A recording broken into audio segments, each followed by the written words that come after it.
Hello friends, welcome to Karunya vlogs. இன்னைக்கு நம்ம கிச்சனில் ஆஃப்டர்நூன் லஞ்ச் தான் பார்க்க போகிறோம். மஷ்ரூம் பிரியாணி எப்படி செய்கிறதுன்னு பார்க்கலாம். கூடவே சைட் டிஷ்க்கு ப்ரான் கிரேவியும் தயிர் பச்சடியும் தான் செய்ய போகிறேன். ப்ரான் கிரேவியோட ரெசிபி நான் உங்களுக்கு இன்னொரு வீடியோவில் ஷேர் பண்ணுறேன். இந்த வீடியோவில் மஷ்ரூம் பிரியாணி எப்படி செய்கிறதுன்னு பார்க்கலாம். இன்னைக்கு நான் 1 கப் பாஸ்மதி ரைஸ் எடுத்திருக்கேன். அரிசியை நல்லா வாஷ் பண்ணிட்டு தண்ணி ஊற்றி ஊற வச்சிடலாம். இந்த கப்பில் தான் 1 கப் பாஸ்மதி அரிசி எடுத்திருக்கேன். நல்லா ஊறட்டும் 1/2 அன் ஹவர். இப்போ ஒரு மிக்சி ஜாரில் 1/2 ஸ்பூன் சோம்பு, 1/2 ஸ்பூன் சீரகம், 2 பச்சை மிளகாய், 1 கப் புதினா, 1 கப் கொத்தமல்லி, 10 பல் பூண்டு, கொஞ்சமாக இஞ்சி மிக்சி ஜாரில் போட்டு நல்லா அரைச்சி எடுத்துக்கலாம். கொஞ்சமாக தண்ணி ஊற்றி இந்த மாதிரி நல்லா அரைச்சி எடுத்துக்கோங்க. இப்போ குக்கரில் 2 டேபிள் ஸ்பூன் நெய், 2 டேபிள் ஸ்பூன் எண்ணெய் ஊற்றிக்கலாம். எண்ணெய் சூடானதும் 2 பிரியாணி இலை, 2 பட்டை, 1 ஏலக்காய், 3 கிராம்பு ஆட் பண்ணிக்கலாம். 3 பெரிய சைஸ் வெங்காயம் இந்த மாதிரி கட் பண்ணி ஆட் பண்ணிக்கலாம். வெங்காயம் வதக்கிறதுக்கு 1 ஸ்பூன் உப்பு, 1 ஸ்பூன் இஞ்சி பூண்டு பேஸ்ட் ஆட் பண்ணிக்கலாம். ஆல்ரெடி நம்ம மசாலா பேஸ்ட் அரைக்கும் போதே இஞ்சி பூண்டுலாம் ஆட் பண்ணியிருக்கோம், அதனால 1 ஸ்பூன் ஆட் பண்ணால் போதும். இப்போ நம்ம அரைச்சி வச்சுருக்க பேஸ்ட்டையும் ஆட் பண்ணிக்கலாம். நல்லா வதக்கிக்கோங்க. நல்லா பச்சை வாசனை போனதும் 2 தக்காளி இந்த மாதிரி கட் பண்ணி ஆட் பண்ணிக்கிறேன். தக்காளி நல்லா வதங்கட்டும். தக்காளி நல்லா வதங்கினதும் 1 table spoon chilli powder, 1/2 teaspoon மஞ்சத்தூள், 1 டேபிள் ஸ்பூன் கரம் மசாலா,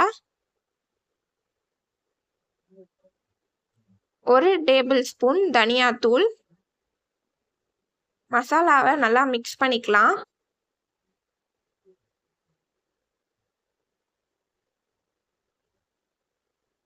ரெண்டு டேபிள் ஸ்பூன் தயிர்,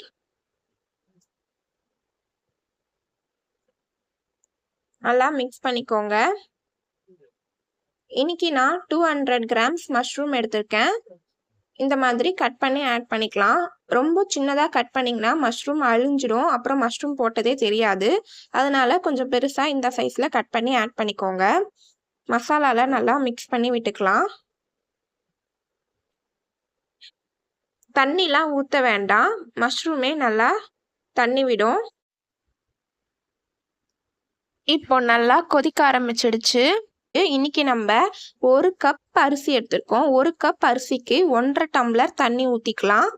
எந்த கப்பில் 1 கப் அரிசி எடுக்கிறீங்களோ அதே கப் அளவில் 1.5 டம்ளர் தண்ணி ஊற்றிக்கோங்க. இப்போ நல்லா மிக்ஸ் பண்ணி விட்டுட்டு உப்பு காரம்லாம் பத்தலைன்னா ஆட் பண்ணிக்கலாம்.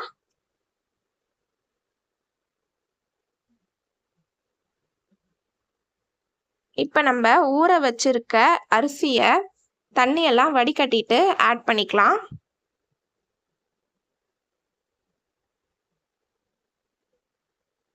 அரிசி உடையாம மிக்ஸ் பண்ணி விட்டுக்கோங்க. கொஞ்சமாக புதினா ஆட் பண்ணிக்கலாம் மேலே. இப்போ குக்கர் மூடி போட்டு விசில் போட்டுக்கலாம். 1 விசில் வரட்டும். 1 விசில் வந்தால் போதும். இப்போ 1 விசில் வந்துடுச்சு. நம்ம ஓப்பன் பண்ணி பார்க்கலாம். இப்போ நம்ம மஷ்ரூம் பிரியாணி சூப்பராக ரெடி ஆயிடுச்சு. சாதம் உடையாம பொறுமையாக மிக்ஸ் பண்ணி விட்டுக்கோங்க.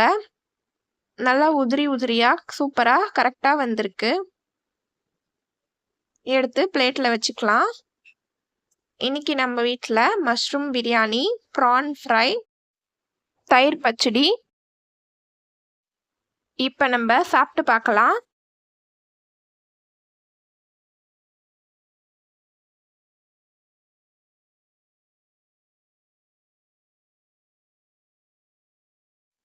நல்லா சூப்பராக இருக்குது. மஷ்ரூம் பிரியாணி கூட ப்ரான் கிரேவியும் தயிர் பச்சடியும் வச்சு சாப்பிடும்போது சூப்பராக இருக்குது. நீங்களும் செஞ்சு பாருங்கள். செஞ்சு பார்த்துட்டு கமெண்ட் பண்ணுங்கள். உங்களுக்கு இந்த வீடியோ பிடிச்சிருந்துச்சுன்னா லைக் பண்ணுங்கள், ஷேர் பண்ணுங்கள், சப்ஸ்கிரைப் பண்ணுங்கள். பாய் பாய்.